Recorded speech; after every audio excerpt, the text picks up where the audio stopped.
होती है बीमा की मिस सेलिंग, और इससे बचने के लिए आप क्या करें? कौन कौन से वो चेक हैं जो आपको करने चाहिए जब आप बीमा खरीदते हैं, और अगर गलत पॉलिसी के झांसे में आप फंस गए हैं तो क्या कदम उठा सकते हैं?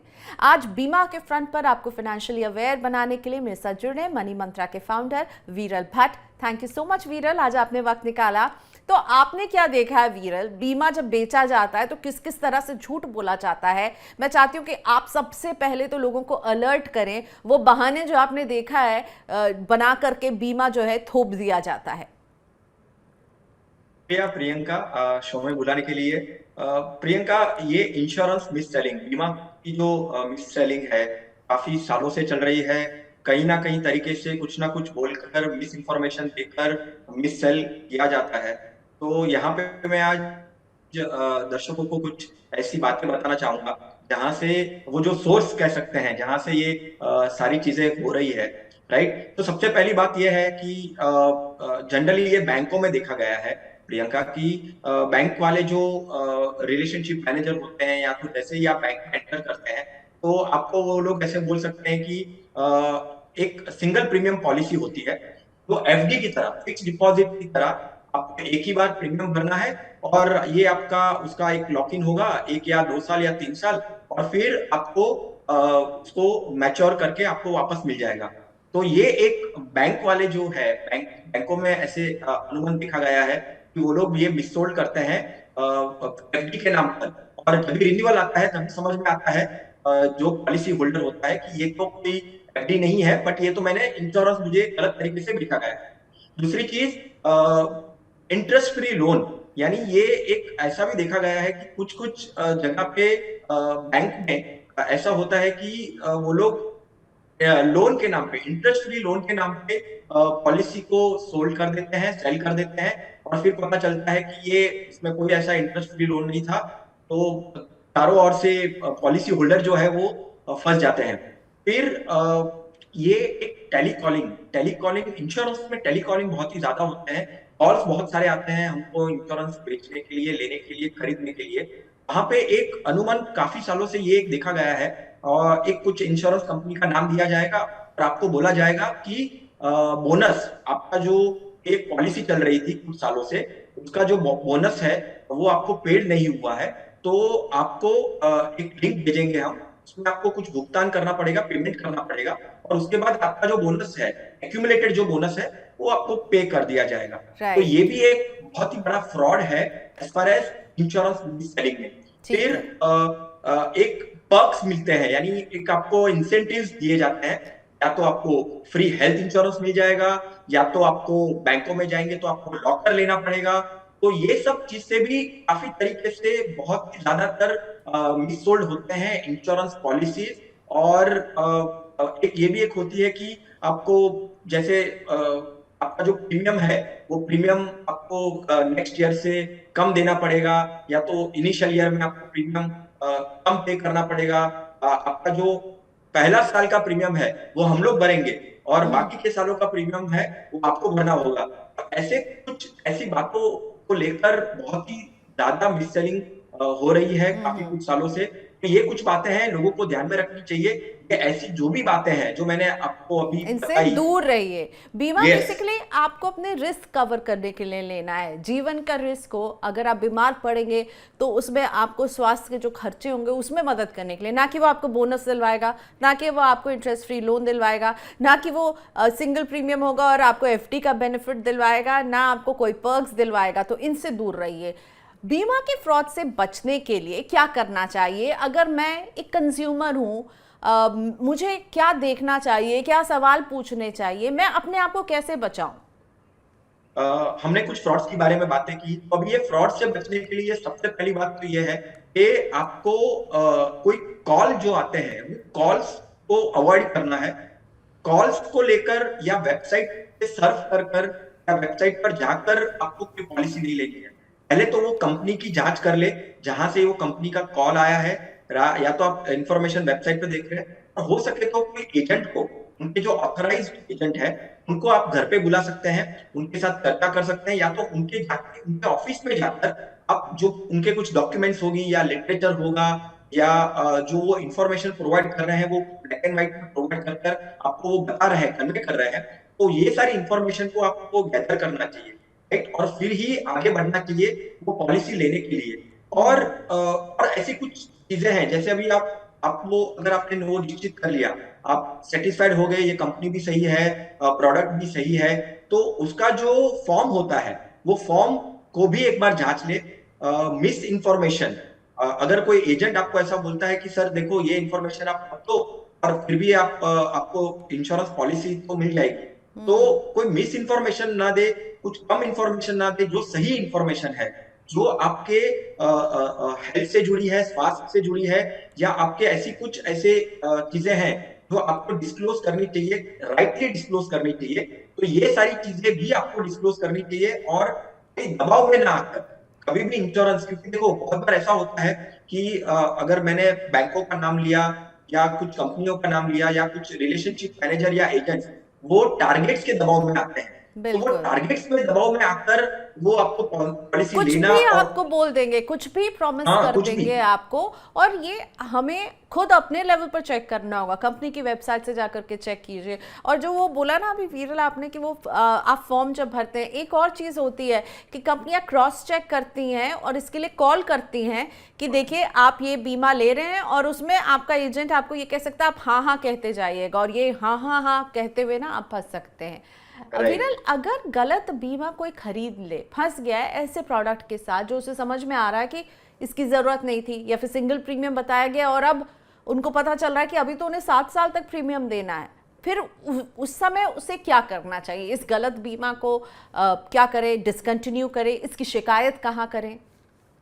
सबसे पहले तो हर एक पॉलिसी, एक बीमा जो आप लेते हो, उसमें एक प्री लुक पीरियड होता है, यानी एक आपको एक ग्रेस पीरियड ऐसा कुछ दिया जाता है, जहां पे अगर वो दिनों के अंदर आपको अगर पता चल गया, तो तुरंत ही सेकंड स्टेप ये होगा कि डायरेक्टली आप वो कंपनी को अप्रोच करें।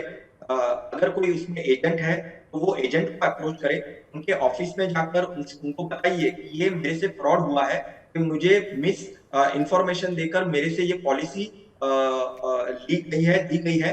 तो उसमें ये जो बातें हैं, ये दो चीज को ध्यान में रखना है। तो फ्री लूप में है तो फ्री लूप में जाकर आप कुछ, कोई कंडीशन नहीं है, आप उसको पॉलिसी को डिसकंटिन्यू कर सकते हैं, राइट। बट पहले तो डायरेक्टली कंपनी को अप्रोच करना पड़ेगा, आपको एजेंट को अप्रोच करना पड़ेगा, और फिर उनके साथ ये डिस्कस करके ये आप चीज कर सकते हैं। दूसरी चीज, अभी तो टेक्नोलॉजी का जमाना है, बहुत सारी चीजें वो लोग प्रोवाइड करते हैं, वेबसाइट पे आप कंप्लेन डाल सकते हैं, फिर व्हाट्सएप का नंबर भी एक उनका डेडिकेटेड नंबर रहता है, वहां पे भी कम्युनिकेट कर सकते हैं। उनको ईमेल, एक प्रॉपर ईमेल लिखकर उनको ये बता सकते हैं कि ये बातें मेरे से फ्रॉड हुआ है, ये बातें मुझे बताई गई थी, तो ये पॉलिसी में नहीं है। तो ये चीजें हम कर सकते हैं। और दूसरी चीज एक क्या होती है कि एक ऑम्बड्समैन होता है हर एक इंश्योरेंस के, जो कोई भी इंश्योरेंस हो, हेल्थ इंश्योरेंस हो, लाइफ इंश्योरेंस हो, मोटर हो, कोई भी हो, ऑम्बड्समैन होता है। ऑम्बड्समैन पे आप कंप्लेंट कर सकते हैं, उनको पूरा एक ब्यौरा दे सकते हैं कि मेरे साथ क्या हुआ है, और फिर वो रिटर्न कंप्लेंट कर आप आपका जो प्रीमियम आपने जो पे किया रहेगा और वो गलत तरीके से उन्होंने भेजा रहेगा, वो वापस आपको मिल सकता है। राइट। तो ओम्बड्समैन की जानकारी आपको बीमा रेगुलेटर के वेबसाइट पर मिल जाएगी कि आप जिस रीजन में रहते हैं वहाँ कहाँ है ओम्बड्समैन, जहाँ आप ये कंप्लेन कर सकते हैं। वैसे वीडियो मैं पूछना चाहूँगी कि मिस सेलिंग आपने शुरुआत में कहा कि बहुत लंबे समय से हो रही है, चलती रही है, और मुझे लगता है ये रुकने वाली भी नहीं है। इसे रोकने के लिए रेगुलेटर और कंपनियों के लेवल पर आपको क्या महसूस होता है किए जाने की ज़रूरत है? देखो प्रियंका, आईआईडीए तो काफी कुछ हद तक हर साल कुछ ना कुछ स्टेप्स ले रहे हैं, और आगे जाकर डेफिनेटली और लेंगे। और मैं यहाँ पे ये भी कहना चाहूंगा प्रियंका कि कोई कंपनी, ऐसे अगर आप देखें तो कोई कंपनी मिस सेल नहीं करता है, पर जो कंपनी में रहे हुए जो कुछ एम्प्लॉयज हैं या कोई एजेंट्स हैं, या अगर आप बोल सकते हैं कि बैंक में ऐसे कुछ लोग हैं, तो उनको टारगेट का प्रेशर दिया जाता है, और कमीशन एक ये भी बहुत ही बड़ा इश्यू है प्रियंका। डेफिनेटली सालों से ये धीरे धीरे धीरे कम हो रहा है, बट अभी भी जो फर्स्ट ईयर की कमीशन होती है वो इतनी लुक्रेटिव होती है एजेंट्स के लिए, और वो देखकर भी बहुत बार वो मिससोल्ड किया जाता है। तो मुझे ये लगता है कि कहीं ना कहीं अगर कमीशन को और कम किया जाए, और ऐसे जो फाइनेंशियल प्रोडक्ट्स है उसके लेवल पर लेकर आए, जहाँ पे वो वो लुक्रेटिव ना होकर एक यूनिफॉर्म फील्ड हो सके प्रोडक्ट को सेल करने के लिए, और वो फीचर्स को ज्यादा तवज्जो दे अदर देन राइट। उसको प्रीमियम को देखकर बेचना, या कोई ऐसे कोई इंसेंटिव्स देकर उसको बेचना, और उसको प्रेशर में आकर मेरे फैमिली मेंबर का मेरा टारगेट है तो आप प्लीज ये पॉलिसी ले लीजिए, वो बैंक वाला आरएम बोलेगा कि मेरा सर टारगेट है तो आप ये पॉलिसी ले लीजिए। तो ये कुछ ऐसे इनिशिएटिव्स हैं जो आईआरडीए को और वो कंपनी को लेने चाहिए कि ये सबसे दूर रहकर एक सही तरीके से सही इंफॉर्मेशन देकर वो पॉलिसी को बेचा जा सकता है। बिल्कुल राइटली सेड, एक यूनिफॉर्मिटी अगर आ जाए तब बहुत ही अच्छा होगा। और याद रहे कि एजेंट्स जो आपको बेचते हैं उनको अपफ्रंट में ना बहुत मोटा कमीशन मिल जाता है, फिर उन्हें ये परवाह नहीं कि आप दूसरा प्रीमियम देंगे या नहीं देंगे, तीसरा प्रीमियम देंगे या नहीं देंगे, आप एक दे देंगे, दूसरा थक हार के दे देंगे और तीसरे में शायद डिसकंटिन्यू कर लेंगे। तो इसीलिए जस्ट बी वेरी केयरफुल, यही हम मैसेज आज देना चाह रहे हैं अपनी इस बातचीत से। वीरेन, कुछ सवाल अब आपके सामने लेकर आते हैं, केवल बीमा से ही नहीं, निवेश से जुड़ा हुआ भी सवाल है। आनंद शर्मा का सवाल आपके सामने रखते हैं। आनंद पूछ रहे हैं कि बच्चे के नाम पर मैं म्यूचुअल फंड में निवेश करना चाहता हूं, बच्चे के नाम से किस तरह के म्यूचुअल फंड में निवेश करने की आप सलाह दे रहते हैं? As far as mutual fund और वो भी माइनर के नाम पे, बच्चों के नाम पे अगर आपको करना है तो डेफिनेटली आप कर सकते हैं। जो भी गार्डियन रहते हैं वो केवाईसी कंप्लाइंट होने चाहिए, और उसमें दो इंपॉर्टेंट पॉइंट है वो जो ध्यान रखने चाहिए। एक तो है एज प्रूफ, तो वो माइनर का एज प्रूफ लगेगा आपको, कोई भी गवर्नमेंट इश्यूड प्रूफ हो सकता है या स्कूल का सर्टिफिकेट हो सकता है, या तो फिर और दूसरी चीज, इन्वेस्टमेंट का जो सोर्स बैंक अकाउंट है वो it needs to be in the name of minor, या तो गार्डियन के नाम पे ही होगा तो ही आप इन्वेस्टमेंट कर सकते हैं। तो गार्डियन का अकाउंट के साथ वो जॉइंट वाला जो अकाउंट है, हालांकि इसमें कोई जॉइंट होल्डर नहीं हो सकता माइनर, बट साथ में जो गार्डियन है उसका बैंक अकाउंट कंपलसरी है। और यहाँ पे प्रियंका मैं कुछ एक प्रॉस एंड कॉन्स बताना चाहूंगा। डेफिनेटली पेरेंट और गार्डियन के पॉइंट ऑफ व्यू से एक डिसिप्लिन का तरीका है ये चाइल्ड के नाम पर करना, तो डेफिनेटली एक काफी अच्छी स्ट्रेटेजी हो सकती है इन्वेस्टमेंट के पॉइंट ऑफ व्यू से। बट यहाँ पे ये ध्यान रखना बहुत ही जरूरी है कि 18 साल होने के बाद, ये कॉन्स में इसको ले सकता हूँ कि ये 18 साल होने के बाद ये कंपलसरी जो माइनर जो है वो मेजर बन जाता है, तो जो पूरा नेम चेंज आपको करना पड़ेगा, माइनर टू मेजर का एक्टिविटी करना पड़ेगा, और फिर जो गार्डियन है वहां से वो हट जाएगा, और जो मेजर हुआ है उनके नाम का बैंक अकाउंट अपडेट कर, और डेफिनेटली अगर सेकंड होल्डर वहां पे आप जॉइंट होल्डर को ऐड कर सकते हैं, और वो मेजर जो पर्सन है, माइनर जो था वो मेजर बन चुका है, उसका नाम यानी चाइल्ड का नाम, और सेकंड होल्डर यानी जो जॉइंट होल्डर है वो गार्डियन या पेरेंट बन सकते हैं। Okay, so age proof important हो जाता है, और बच्चे के नाम पर बैंक अकाउंट होना चाहिए, और तीसरा 18 साल के होने पर आपको माइनर टू मेजर में उसे मूव करना होगा। जब बच्चे के लिए इस तरह से फंड कोई निवेश करना चाहता है बच्चे के नाम पर ही, तो किस तरह के फंड्स में आप निवेश करने की सलाह देते हैं वीरल? यस, मैं इस पे ही आने वाला था प्रियंका कि डेफिनेटली म्यूचुअल फंड, कोई भी म्यूचुअल फंड हो, आप वो म्यूचुअल फंड माइनर के नाम पे आप कर सकते हैं, पहली चीज। और दूसरी, एक स्पेशल सिचुएशन फंड करके कैटेगरी है म्यूचुअल फंड में, जहाँ पे कुछ चिल्ड्रन प्लान्स हैं, चिल्ड्रन फंड्स हैं, वो डेडिकेटेड जो चाइल्ड के नाम पर भी आप वहां पे भी कर सकते हैं। फोकस्ड रहता है कि उसमें इक्विटी डेट का कॉम्बिनेशन होता है, और डिफरेंट ऑप्शंस भी उसके अंदर होते हैं। तो ये दो टाइप्स ऑफ म्यूचुअल फंड में आप डेफिनेटली जा सकते हैं।